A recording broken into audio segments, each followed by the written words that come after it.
Bismillahirrahmanirrahim. Assalamualaikum warahmatullahi wabarakatuh. Sahabat, di pagi hari ini saya terkesan dengan sebuah ilustrasi yang sangat menarik ketika kita memaknai Muharram. Nah, ini masih suasana Muharram ya. Muharram itu tahun barunya Islam. Ada 3 pokok penting yang mesti kita pelajari bersama. Paling tidak dalam konteks fikriyah kita bisa pahami dan kemudian kita bisa amalkan. 3 pendekatan itu, pertama kita coba lihat dari pendekatan sejarah. Betapa pentingnya memaknai sejarah hijrahnya Rasulullah SAW dari Mekah ke Madinah. Ini menjadi pokok pangkalnya catatan sejarah hijrahnya Rasul. Inilah yang menjadi pilar bahwa Rasulullah SAW hijrah ini adalah untuk mendapatkan sebuah kebaikan, mendapatkan sebuah kebajikan.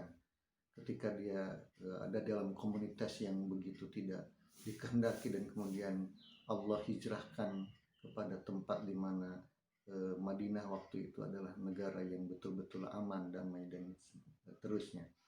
Sehingga titik pangkal sejarah ini menjadi catatan penting umat Islam untuk mengukir perjalanan hijrahnya Rasulullah SAW dari Mekah ke Madinah. Nah, tapi ada poin yang kedua yang bisa kita maknai sejarah hijrah ini dalam pendekatan tekstual.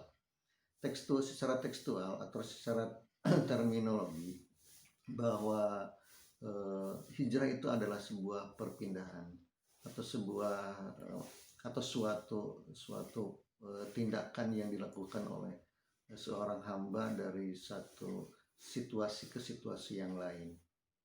Itu dari sisi lugawi atau sisi bahasa. Nah, apa maknanya dari sisi tekstual ini? Dari sisi atau pendekatan tekstual bisa kita pahami bahwa perpindahan dari situasi ke situasi yang lain itu tidak terbatas karena hanya sebatas tempat, tapi juga bisa dipahami dari pendekatan yang lain, yakni situasi. Artinya apa? Situasi bisa dimaknai saat dimana kita mengalami kemalasan, kita bisa hijrah, kita bisa pindah dalam kondisi atau situasi di mana kita bisa nambah semangat lagi. Yang tadinya kita malas belajar, kita bisa hijrah kembali kepada semangat yang baru. Yang tadinya kita malas mencari ilmu, kita bisa lakukan pindah kepada pola di mana kita bisa lagi nambah semangat untuk mencari ilmu, dan seterusnya. Nah, yang terakhir dari pendekatan kontekstual. Nah, dari sisi kontekstual inilah yang memang sangat berarti, karena tidak saja kita bisa memaknai secara pendekatan sejarah dan juga tekstual, tapi dalam hal implementasinya. Implementasi tidak berarti kita selamanya mengikuti apa kata hati, tapi juga apa kata Al-Quran, kata Rasulullah SAW mengajarkan agar kita satu dari sisi implementasi ini, kita upayakan hijrah ini meninggalkan dosa besar, terutama yang ini menjadi poin penting untuk kita lakukan, karena siapa tahu dalam kondisi kita melakukan dosa besar sementara ajal menjemputkan, naudzubillah. Ya, kemudian ajaran Rasulullah SAW juga kaitan dengan implementasi hijrah adalah lebih dari sekedar kita meninggalkan sesuatu yang tadinya buruk kemudian kita yang baik, tapi juga secara totalitas. Karena kata Allah Subhanahu wa taala, udkhulu fis-silmi kafah, masuklah kamu kepada agama Islam ini secara kafah. Kafah itu kan maknanya universal, maknanya adalah totalitas.